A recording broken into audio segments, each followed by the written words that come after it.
Con un ingenio escalofriante, Angie se desliza entre las sombras, tejiendo una red de engaños que la lleva a cometer un crimen casi perfecto. Sin embargo, la justicia no se detiene ante la astucia. Cada error se convierte en un hilo que conecta a la asesina con su víctima.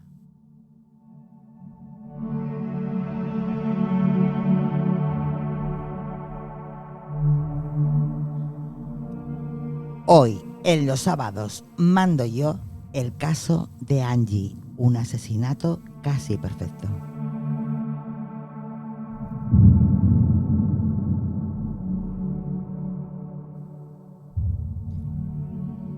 El miércoles 19 de febrero del 2008, en el corazón del barrio de Gracia, una estampa escalofriante aguardaba en el número 36 de la calle Camprodón.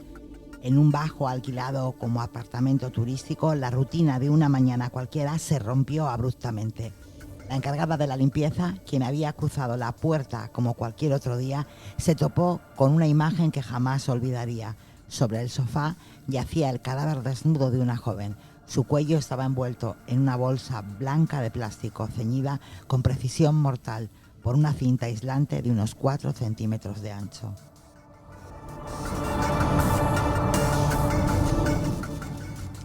La escena era un rompecabezas que desafiaba toda lógica. Los efectos personales de la joven, así como cualquier documento que revelara su identidad, habían desaparecido sin dejar rastro. Todas las luces del apartamento estaban encendidas y la televisión seguía emitiendo indiferentemente al horror, un canal de Antena 3. No había señales de lucha ni un solo indicio de violencia. Los investigadores, aturdidos, se preguntaban: ¿qué oscuro suceso se había desarrollado entre esas 4 paredes?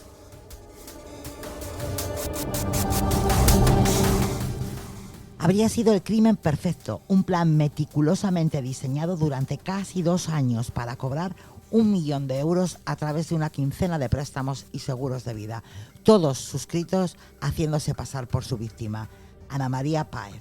Sin embargo, María de los Ángeles Molina Fernández, conocida como Angie, originaria del pequeño municipio zaragozano de Maluenda, cometió demasiados errores fatales. La historia de Angie es una travesía oscura que comenzó tras la muerte de su marido en circunstancias extrañas en 1996 en Canarias, un hecho que la puso en la mirada de las autoridades debido a la cuantiosa herencia que recibió. Después de este episodio decidió mudarse a Barcelona, donde en 2001 comenzó a trabajar como jefa de relaciones humanas en una empresa internacional con sede en Mataró. Fue allí donde conoció a Ana María, la víctima que se convertiría en el centro de su retorcido juego de identidad y engaños.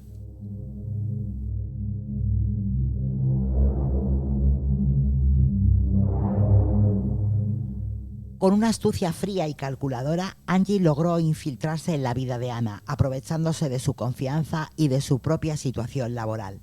La dualidad de su existencia, de una respetada profesional a una criminal consumada, era un reflejo de su habilidad para manipular a quienes la rodeaban. Pero el crimen perfecto no es más que una ilusión. Cada hilo de su plan, aunque bien tejido, comenzó a deshilacharse con el tiempo, revelando la oscura realidad de su ambición desmedida.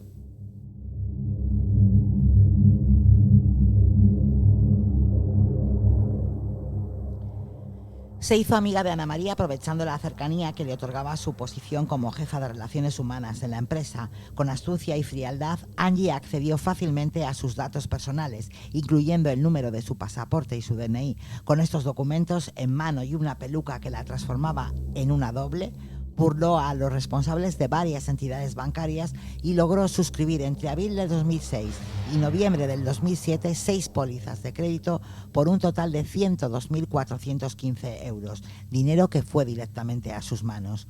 Pero la ambición de Angie no se detuvo ahí. También contrató 10 seguros de vida por un valor total de 840.000 euros, designando como beneficiaria a una tercera persona completamente ajena a la trama.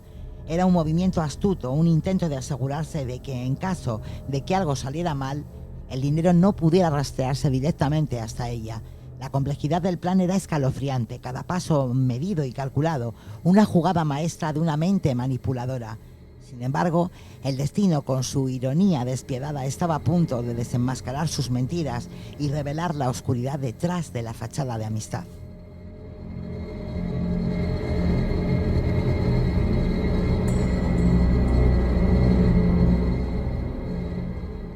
Una vez suscritos los contratos bancarios, Angie, sin apenas problemas y aprovechando la impunidad que le otorgaba hacerse pasar por otra persona, comenzó a trazar su macabro plan. La intención era clara: llevar a cabo un crimen que aparentara ser una muerte accidental encubierta bajo la fachada de un juego sexual. Era un acto frío, calculado al milímetro para no levantar sospechas y asegurar que nadie se atreviera a mirar más allá de la superficie. Días antes del crimen, que tuvo lugar el 19 de febrero del 2008, Angie se adentró en el oscuro mundo de la prostitución de Barcelona. Se dirigió al local American Gigolo, donde, con una peluca que le permitía ocultar su verdadera identidad, realizó un extraño encargo. Pagó a 2 prostitutos de origen latinoamericano 100 euros a cada uno, solicitando un favor peculiar: que llenaran unos frasquitos esterilizados con semen. Este gesto grotesco y perturbador evidenciaba hasta dónde estaba dispuesta a llegar para llevar a cabo su plan. Angie no escatimó en detalles. Cada aspecto del crimen fue meticulosamente pensado, desde la elección de los cómplices hasta la manipulación de las circunstancias. La mente detrás de esta trama se adentraba cada vez más en un laberinto de engaños, convencida de que al final su ingenio la mantendría a salvo. Pero el destino, como siempre, se mofaba de los planes de los humanos, y su siniestra estrategia estaba a punto de desencadenar una serie de eventos que revelaría su verdadera naturaleza.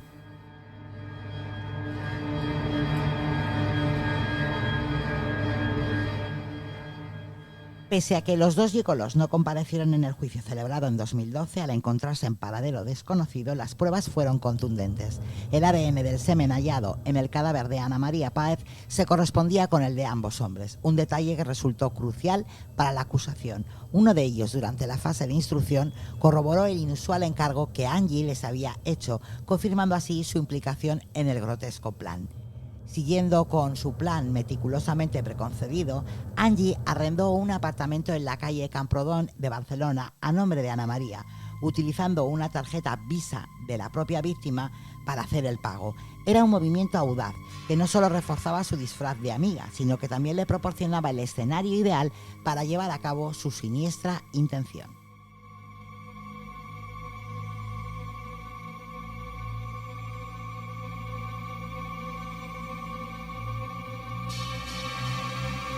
Verás, pues.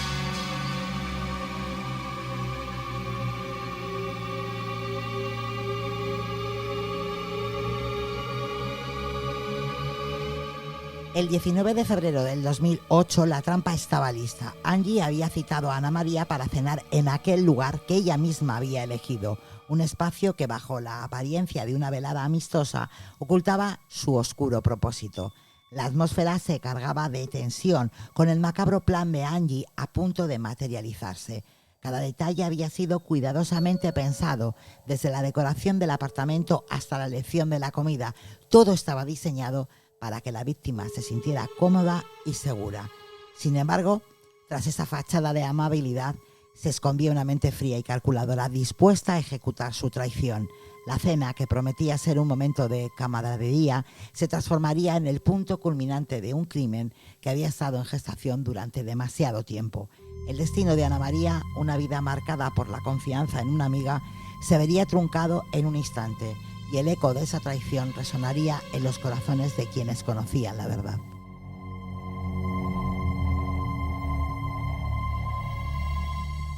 Ya lo tenía todo a punto para cometer el crimen. Solo le faltaba una coartada sólida que la protegiera de cualquier sospecha. Y lo hizo a lo grande. Esa mañana se subió a su Porsche 911 y emprendió un viaje a Zaragoza, pagando en la autopista con Teletac para dejar un rastro claro de su presencia. Su destino, nada menos que Pompas Fúnebres, donde recogería las cenizas de su madre, fallecida más de un año antes, el 22 de enero del 2007. Era un acto calculado que aportaría una capa de credibilidad a su historia, un gesto que evocaba dolor y pérdida, elementos que ella podía utilizar para desviar la atención de su verdadero propósito. De regreso a Barcelona, consciente de que el tiempo apremiaba, pagó los peajes en efectivos para que no quedara rastro de su regreso a la capital catalana. Con su último toque de cinismo, llamó a Ana María a las 19:55 para confirmar la cena, asegurándose de que todo parecía normal.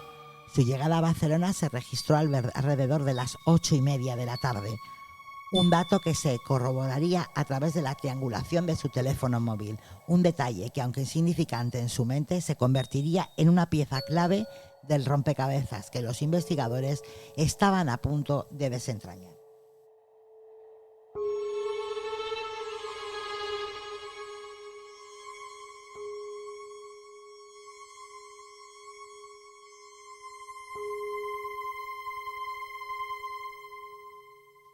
La precisión de su planificación era aterradora. Cada movimiento estaba diseñado para enmascarar sus intenciones y proteger su oscuro secreto.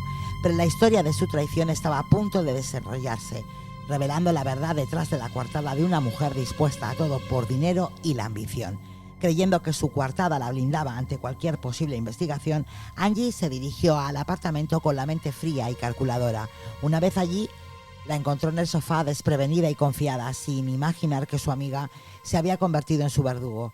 Con una brutalidad que sorprendía incluso a los más experimentados criminales, Angie mató a Ana María por asfixia, usando una bolsa de plástico que se adhirió a su cuello con cinta aislante. El escenario del crimen fue cuidadosamente preparado, cada detalle meticulosamente planeado para simular un juego sexual que encubriera su verdadera intención. Las luces encendidas y la televisión en marcha creaban una atmósfera de aparente normalidad, una ilusión diseñada para desviar cualquier sospecha. Las botas negras de Ana María, colocadas de manera casi irreverente a los pies del sofá, contrastaban con la escena grotesca que se desarrollaba a su alrededor. Angie, satisfecha con su trabajo, dejó el lugar como un oscuro teatro donde el horror y la traición bailaban en un siniestro vals.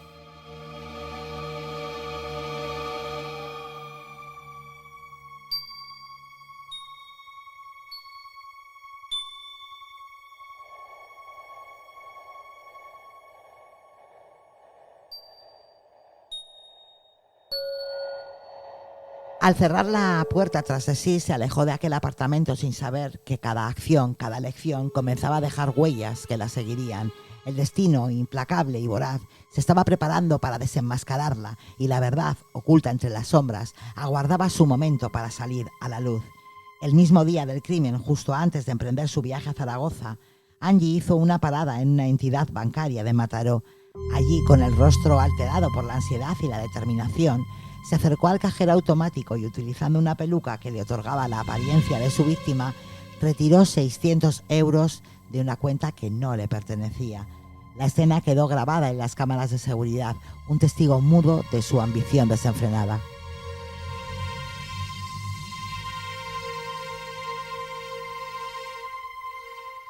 Esa imagen capturada en el instante preciso se convirtió en el detonante que días después del homicidio permitió a los Mossos d'Esquadra empezar a tejer el hilo de la sospecha en torno a ella.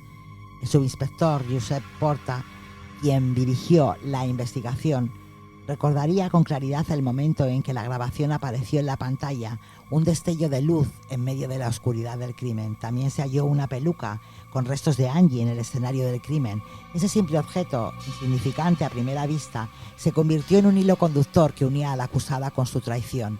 Durante el juicio, Angie mantuvo un relato frío y a veces desafiante, como si el peso de sus acciones no le afectara en lo más mínimo.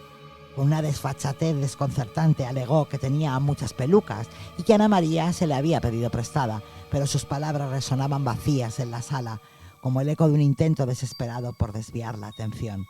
Cada detalle, cada movimiento parecía estar destinado a delatarla, como si el mismo destino se burlara de su intento de eludir la justicia. La peluca, que en su mente había sido un disfraz ingenioso, se convirtió en una cadena que la ataba a la escena del crimen.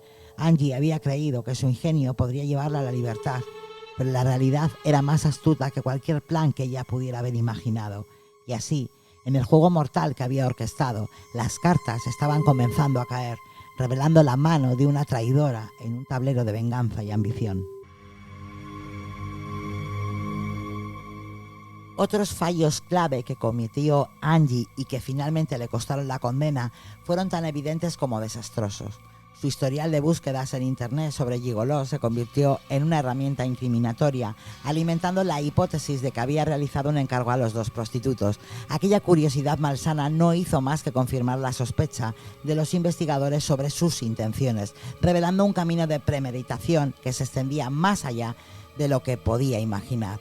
Además, el hallazgo de una botella de cloroformo en su piso cerrada y precintada se transformó en otro punto en su contra. En el juicio intentó justificar la compra, alegando que lo había adquirido para reparar un candelabro de plata. La explicación, aunque irrefutable en teoría, sonaba como un mero recurso ante la inminente condena. La imagen de una mujer que había planeado un asesinato mientras adornaba su hogar con objetos decorativos era un contraste inquietante, y su intento de desviar la atención no hizo más que levantar más sospechas. Pero quizás el golpe más devastador fue el que llegó de manos de su propio novio, un hombre ajeno al crimen que, sin saberlo, se convirtió en el testigo que derribaría la frágil coartada de Angie. La noche del homicidio, él confirmó que regresó a casa muy alterada, una señal clara de que algo había salido terriblemente mal. Más tarde, al realizar una inspección en su hogar, descubrió ocultos detrás de la cisterna de un inodoro varios contratos que Angie había suscrito haciéndose pasar por Ana María. Los documentos, esos papeles que revelaban la sombra de la traición, eran la prueba definitiva de una trama tejida con hilos de engaño. En ese momento, la verdad comenzaba a emerger de las sombras y el juego de la manipulación se tornaba en una trampa mortal.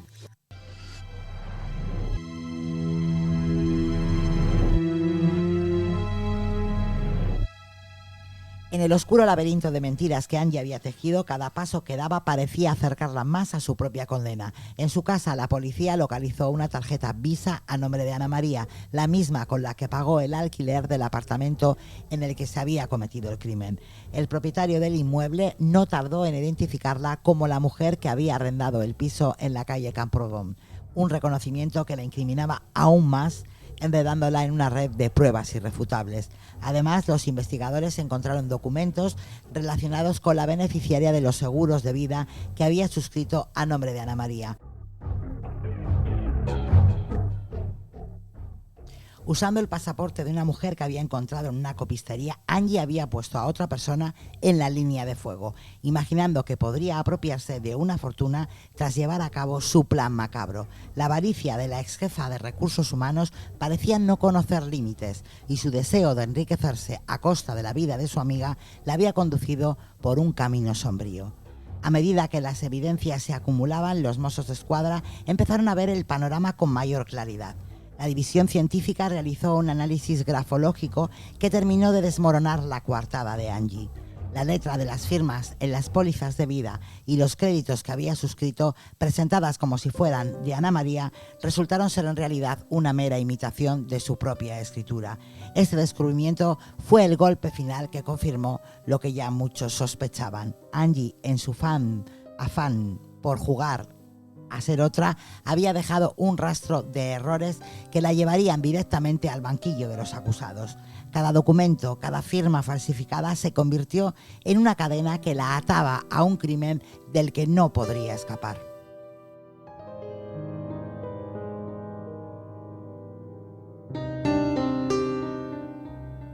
Demasiados errores, cada uno de ellos convertido en una prueba tangible, se encadenaron una tras otra durante el juicio, forjando un caso irrefutable contra Angie. La audiencia, con una claridad escalofriante, subrayó su crueldad y frialdad, retratando a una mujer cuya ambición la había llevado a despojarse de toda humanidad en su búsqueda de un beneficio económico. Cada mentira, cada firma falsificada, cada intento de manipulación se tornó en un hilo que la entrelazaba con el crimen de una manera irremediable.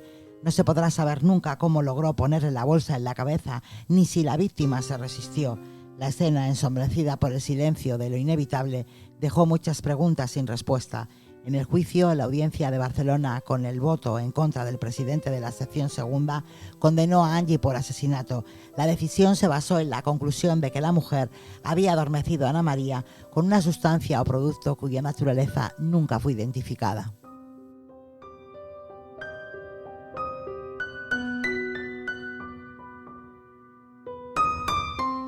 Los jurados imaginaron el momento en que la víctima, probablemente confusa y desorientada, se vio atrapada por el horror de su propia confianza. Con Ana María aturdida y vulnerable, Angie ejecutó su plan con frialdad calculada, colocándole la bolsa de plástico en la cabeza y sellándola con varias vueltas de cinta aislante, matándola por asfixia. El proceso judicial reveló el horror detrás de la traición, pero no pudo desentrañar los oscuros misterios de aquel último encuentro. Habría presentido a Ana María lo que se avecinaba. Había luchado por su vida o su confianza en su amiga la había mantenido en un estado de inercia fatal. La respuesta se perdió entre los ecos de la traición, dejando un vacío en el que la justicia, aunque presente, no podía llenar del todo. La historia de Angie, marcada por la ambición y el deseo de poseer, ahora era un recordatorio escalofriante de cómo la amistad puede transformarse en la más cruel de las traiciones.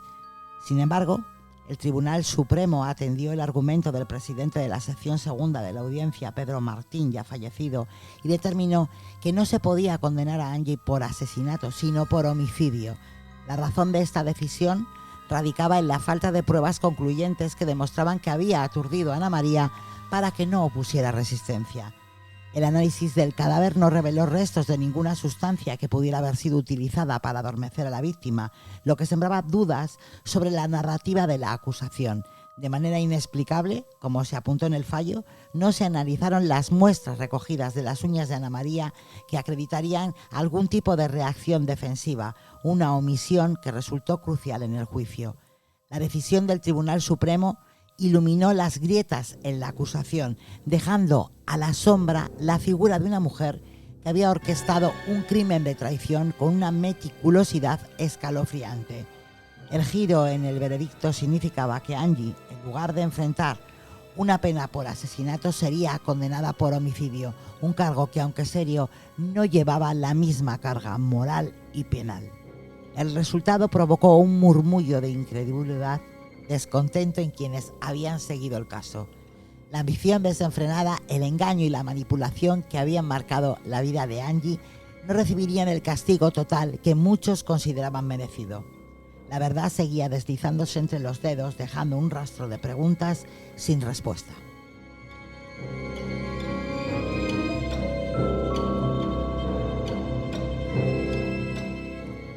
De lo que no duda ni la audiencia, que condenó a Angie a 22 años de cárcel, ni el Supremo, que rebajó la pena a 18, es que fue ella la autora del crimen. Ambos tribunales coinciden en que los errores fatales cometidos en su plan meticulosamente diseñado durante años la incriminan con toda claridad, según afirmó el alto tribunal, como si cada paso en falso de la mujer fuese un hilo que entrelazaba su destino con la fatalidad. Hoy, María de los Ángeles Molina Fernández cumple su condena en la prisión barcelonesa de Brians, confinada en un régimen de segundo grado.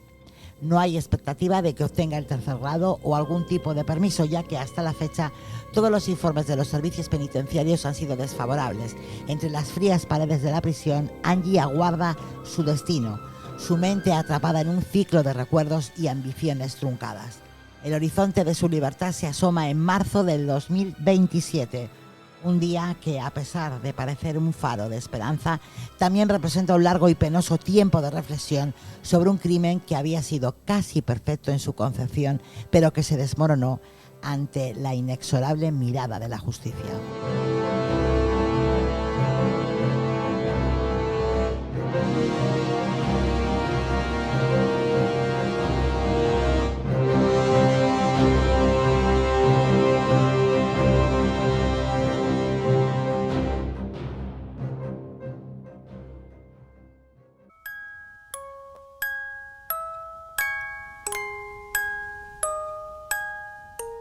El caso de Angie, la mujer que orquestó un crimen con la precisión de un reloj suizo, se convirtió en un oscuro recordatorio de cómo la ambición puede llevar a la traición más desgarradora.